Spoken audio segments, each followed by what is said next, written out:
But, in summation, it is a good idea to consider an air filter if you have seasonal allergies to different pollens, to mold, if you have pets. And one big thing I think about the three of us likely is because we're such champions of immunotherapy and working with your environment to make everything comfortable for you while you live with your allergies.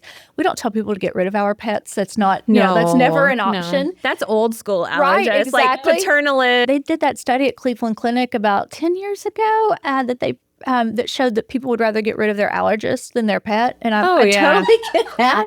And so I think about that a lot. So the point is that if you have any of those scenarios sort of happening in your life, considering a high quality air purifier is a really good option to help with environmental control. And it is an investment. I think that is something to consider. And, anytime we're thinking through what we're recommending, talking with your doc one-on-one to say, here's my budget and what's the most bang for my buck.